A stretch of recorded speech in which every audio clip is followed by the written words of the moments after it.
మరోవైపు ట్రంప్పై ఇన్ని ప్రశంసలు కురిపించిన షరీఫ్కు చేదు అనుభవమే ఎదురైంది. శాంతి మండలి గ్రూప్ ఫోటో సమయంలో పాక్ ప్రధానికి ప్రాధాన్యం ఇవ్వకపోవడంపై జోరుగా చర్చ సాగుతోంది. ప్రపంచ నేతలు, ఇతర ప్రతినిధులు ముందు వరుసలో ఉండగా షరీఫ్ వెనక వరుసలో నిలబడాల్సి వచ్చింది. సో ఈ ఒకళ్ళపై ఒకళ్ళు పొగడ్తల వర్షన్కి సంబంధించి అసలు ఏం జరుగుతోంది పూర్తి విశ్లేషణ అందించడానికి మనతో జాయిన్ అవుతున్నారు senior analyst and senior journalist Pentapati Pullarao గారు. నమస్కారం పుల్లారావు గారు. నమస్కారం పుల్లారావు గారు, ఈ పొగడ్తల భజన ఇది దేనికి సంకేతం అంటారు? ఇటు షరీఫ్కేమో ట్రంప్ చాలా గ్రేట్ మ్యాన్గా కనిపిస్తూ ఉన్నాడు, ఆయన ఒక శాంతి కాముకుడిగా ఆయన చెప్తూ ఉన్నారు. అటు ట్రంప్ ఏమో Modi is a great man అంటారు. సో ఏంటి ఇది ఒకళ్ళనొకళ్ళు పొగడుకోవడము దేనికి సంకేతం? దీనివల్ల ఏమన్నా వచ్చేది ఉందా, చచ్చేది ఉందా?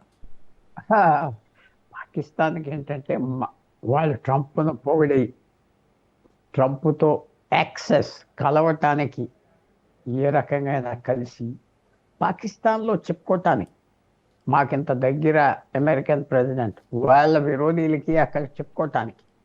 ఎందుకంటే పాకిస్తాన్కి పూర్తిగా తెలిసింది ఏంటంటే అమెరికాకి ఇష్టం లేకపోతే ఆ గవర్నమెంట్ని మార్చేయాలి.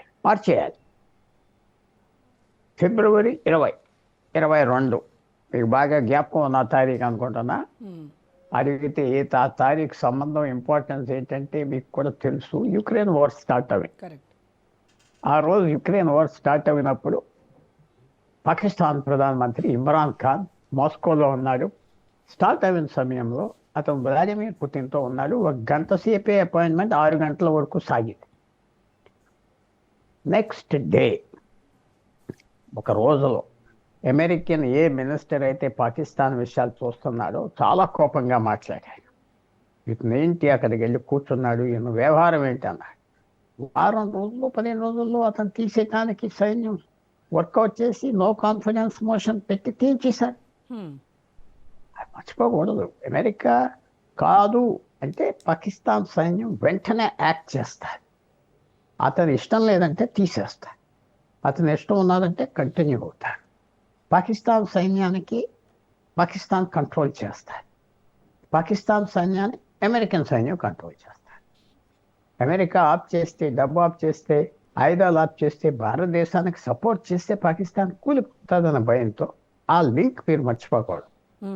సో షర్బాజ్ షరీఫ్ పాకిస్తాన్ ప్రధానమంత్రి చేసేదంతా ఏంటంటే మాకు అంత దగ్గరగా ఉన్నది అమెరికన్ ప్రభుత్వంతో, మేము ఇంత ఇంపార్టెంట్, మమ్మల్ని ఎవరేం చేయలేరని చెప్పుకోవటానికి, అక్కడికి వెళ్ళి చెప్పుకోవడానికి.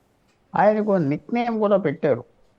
ఎప్పుడైతే ఒక మీటింగ్లో ఆయన నరేంద్ర మోడీ వ్లాదిమిర్ పుతిన్ వెళ్ళినప్పుడు గోడకి అంటుకుని నిలబడ్డాడు. ఆ ఫోటో కూడా మీరు చూపెడితే బాగుంటుంది. ఆ నిక్ నేమ్ పాకిస్తాన్లో ఆయనకి గార్డ్ చాచా అని పెట్టారు. అంటే గార్డ్ లాగా నిలబడ్డాడు అక్కడ. సో అలా సీరియస్గా అక్కడ కూడా తీసుకోడు. సో అమెరికాతో సంబంధం ఉన్నది. డొనాల్డ్ ట్రంప్తో కూర్చున్నా, ట్రంప్ మాకు మర్యాద ఇచ్చాడు, కూర్చోబెట్టాడు, ఏదో తిండి పెట్టాడు అని చెప్పుకుంటే అక్కడ విలువ, బాగా విలువ. కానీ ఇతను చెప్పుకుంటే ఇది ఓన్లీ వన్ సైడ్ లవ్ అవుతుంది కదా సార్. ట్రంప్ నుంచి ఎలాంటి రెసిప్రొకేషన్ లేదు. అట్ ద సేమ్ టైం మోదీని పొగుడుతూ ఉన్నాడు ట్రంప్. అది మోడీ చేసింది ఏంటంటే ట్రంప్ బెదిరింపులకి మాటలకి లొంగలేదని సెప్టెంబర్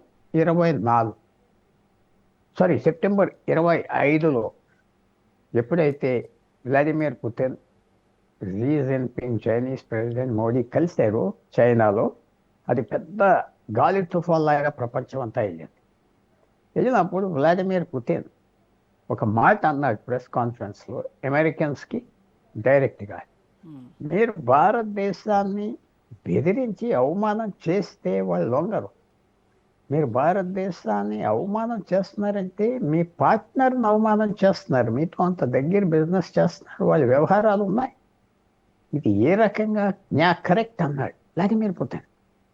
సెప్టెంబర్ 3 నుంచి 2025 పూర్తిగా అమెరికన్ యాటిట్యూడ్ మారిపోయింది. వాళ్ళ మంత్రులు ఎవరు తిడతమానిస్తారు మెల్లమెల్లిగా. ఎప్పుడైతే యూరోపియన్ యూనియన్తో ట్రేడ్ డీల్ అవిందో ఇంకా వాళ్ళు కూడా తొందరపడి చక్కటి ట్రేడ్ డీల్ ఇచ్చారు. ఎవరో ఆపోజిషన్లో ఇది లేదు, అది లేదు, అది ఉండాలి, ఇది ఉండాలంటే అది వేరు. బట్ పర్ఫెక్ట్ డీల్ కాకపోయినా పర్ఫెక్ట్ డీల్ వచ్చింది. ట్రంప్ చూసింది ఏంటంటే భారతదేశం లొంగరు, భారతదేశాన్ని అవమానం చేస్తే లొంగరు అని ఆయన కూడా ఆయన సలహాదారులు చెప్పాడు, ఆయన అబ్జర్వ్ చేశారు. భారతదేశానికి నువ్వు ఇష్టం వచ్చినట్టుగా మాట్లాడితే లెక్క పెట్టు, సఫర్ అవుతారు, ఏమవుతుంది, సఫర్ అవుతారు, కానీ లెక్క పెట్టు. సో అతను కూడా మార్చుకున్నాడు. పాకిస్తాన్ ప్రెసిడెంట్ పొగుడుతున్నాడు, ఈ ఫోటో భారతదేశానికి వెళ్తుంది, అందువల్ల అక్కడే వెంటనే మోడీని పొగుడుతాడు. మోడీ కూడా నాకు చాలా మంచి ఫ్రెండ్, చాలా గ్రేట్ మ్యాన్ అంటున్నాడు. సో అది ఎలాగుంటుంది వాళ్ళు విన్న వాళ్ళకి, పాకిస్తాన్ వాళ్ళకి మీరు ఆలోచించు. సో అదొక చైల్డిష్ గేమ్, పిల్లలు ఆడే ఆట పాకిస్తాన్ ఆడుతున్నారు. ఏదో అమెరికాను పొగేసి అమెరికా దూరం అయిపోతుంది, భారతదేశం కొంతవరకు అవ్వింది, ఎందుకంటే ట్రంప్ టెంపర్మెంట్ బట్టి. కానీ అతను కరెక్ట్ చేసుకున్నాడు, ఇది సాగదు. పాకిస్తాన్ ఏదో మనకి డబ్బులు ఇస్తారు, ఏదో చేస్తారు, ఇది చేస్తారు, సరే అన్నిటికీ ఓహో అంటున్నారు, కానీ వాళ్ళు ఏమో ఉపయోగం ఉన్నది. భారతదేశంతో సంబంధం లేకపోతే ప్రపంచంలో 20% జనాభాతో సంబంధం లేదు. అది చూసుకుంటారు ఆటోమేటిక్గా. అవన్నీ చూసుకున్నాక తప్పకుండా ఆలోచన కూడా వస్తాయి అమెరికన్స్కి, అందరికీ, అమెరికన్ గవర్నమెంట్కి, వాళ్ళకి ఆలోచన ఏంటంటే ఇది మనం జాగ్రత్తగా చేసుకోవాలి. భారతదేశాన్ని మనం లేకుండా మనం చేసుకుంటే మన సంబంధంలో పెద్ద కష్టం వస్తుంది, పెద్ద గ్యాప్, ఒక పెద్ద గ్యాప్ వాళ్ళ వ్యవహారంలో, డిఫెన్స్లో, ఆర్థిక వ్యవస్థలో, ప్రపంచంలో. ఇంత పెద్ద దేశంతో తగు పెట్టుకున్నారంటే ఏమంటారు? అది వచ్చిన పాయింట్ మీకు. సో భారతదేశంతో జాగ్రత్తగా ఉండాలి. వాళ్ళు పెద్ద ఏం అడగట్లేదు.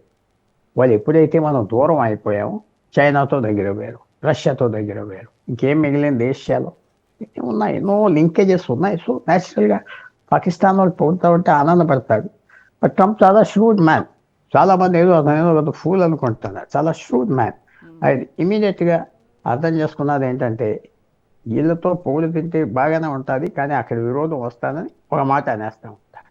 నాకు మోడీ చాలా మంచి ఫ్రెండ్, గొప్పవాడు అన్నాడు. సో ఆ విన్న వాళ్ళకి ఎలా ఉంటుంది మీరు ఆలోచించుకోండి. ఇప్పుడు ఎంత షహబాజ్ షరీఫ్ ట్రంప్ని పొగుడుతూ ఆయనకు దగ్గర అయ్యేందుకు ఆరాటపడుతున్నా కూడా, అంటే ఈ గ్రూప్ ఫోటో విషయానికి వస్తే, అంటే అది సిల్లీగా అనిపించవచ్చు, బట్ అది అక్కడ ఏం జరిగిందనేది మనకి తెలియదు. కానీ బట్ అక్కడ America real perception towards Pakistan అనేది రిఫ్లెక్ట్ అవుతుందేమో అనిపిస్తోంది. ఎక్కడ అసలు కేర్ చేయకుండా ఎక్కడో వెనక వరుసలో ఆయన కూర్చోబెట్టారు అని అంటే, వెనక నిల్చోబెట్టారంటే దాన్ని ఎలా అర్థం చేసుకోవాలి? తీసుకోరు, అందరి దగ్గరికి వెళ్ళి డబ్బులు కావాలి, అరబ్ దేశాలకు వెళ్ళి డబ్బులు కావాలి, బెట్ చేస్తారు, మేము ముస్లిం దేశం అని. అదేదో విని విని విని విసుక్కుంటున్నారు కూడా, అస్తమానం ఇంతేనా. చైనా కూడా ఏమర్థం చేసుకున్నది, పాకిస్తాన్తో స్నేహం మంచిదే, కానీ ప్రమాదం కూడా ఉన్నది, వీళ్ళు మన భారతదేశంతో యుద్ధానికి లాగేస్తారు అని కూడా ఉన్నది. పాకిస్తాన్ ఆబ్జెక్టివ్ ఏంటంటే ఏదో రకంగా చైనా భారతదేశం పోరాడాలి, ఏదో రకంగా ఏదో తగువ పెట్టాలి, ఏదో చేయాలి, అప్పుడు మనం గెలుస్తాం. ఆ చైనీస్ కూడా అందరికంటే ఎక్కువ తెలివితేటలు చైనాకు ఉన్నాయి, ఎందుకంటే పూర్వం నుంచి ఉన్న సాంప్రదాయం, హిస్టరీ. చైనీస్ పీపుల్ మనకి ఇవాళ ఇష్టం లేదు, ఎందుకంటే వాళ్ళు చేసేది అనవసరంగా భారతదేశంతో తగు పెట్టుకున్నారు భూముల గురించి. లేకపోతే వాళ్ళ చాలా హైలీ ఇంటెలిజెంట్ పీపుల్, చాలా ఆలోచించి చేసే పనులు వాళ్ళు సింపుల్గా చేయరు, అన్నీ ఆలోచించుకొని చేస్తారు వాళ్ళు. అది తప్పకుండా చైనాతో మనకి ఒక సంబంధం ఉంటుంది, చైనాతో, అది మనం ఆలోచించుకోవాలి. అది ఎందుకంటే వాళ్ళు చాలా డీప్ సొసైటీ, చాలా డీప్ సొసైటీ వాళ్ళు, అది మనం చూసుకోవాలి చైనాతో. అది కూడా అర్థం చేసుకుంటున్నారు ఏంటంటే పాకిస్తాన్ మన ఏదో రకంగా కొంచెం, చాలామంది అంటున్నారు 62 నుంచి ఇప్పటికి దాదాపు 60 సంవత్సరాలు అవిని, ఇది ఫస్ట్ టైం ఈ గత 3 నెలల్లో కొద్దిగా చైనా ఒక్క స్టెప్ వెనక్కి వేసిందా పాకిస్తాన్ నుంచి అని కూడా మనకి అందరికీ కనిపిస్తుంది, అలాగే అనిపిస్తుంది. ఈ ఆపరేషన్ సింధూర్ గురించి ఎందుకు సార్ పదే పదే ప్రస్తావిస్తూ ఉంటారు? ఎక్కడ అవకాశం దొరికినా, అవకాశం దొరకకపోయినా దాన్ని క్రియేట్ చేసుకొని దూరి మరీ చెప్తూ ఉన్నారు. 2 అణ్వాయుధ దేశాల మధ్య యుద్ధాన్ని నేనే ఆపాను, ఆపకపోతే 200% టారిఫ్స్ విధిస్తాను అని 2 దేశాలను హెచ్చరించాను, దీంతో దెబ్బకు దారిలోకి వచ్చారు. ఈ రకమైనటువంటి ప్రేలాపలను ఎందుకు ప్రతిసారి? అది ట్రంప్ అలవాటు, అది ఎవరు వెళ్ళి ఆప్ చేయరు. అది కొంతమంది రాజకీయ నాయకులు ఒక రకంగా మాట్లాడతారు కదా, తెలుగు రాష్ట్రాల్లో కూడా చూస్తున్నాం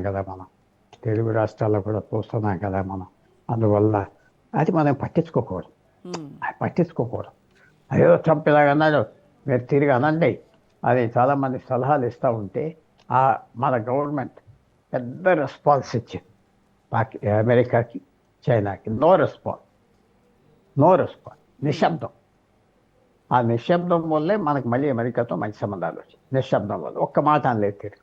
ఒక్క మాట తిరిగి అనిపిద్దామని మన ప్రభుత్వానికి ఇక్కడ దేశంలో ఉన్న ద్రోహులు కూడా ట్రై చేశారు.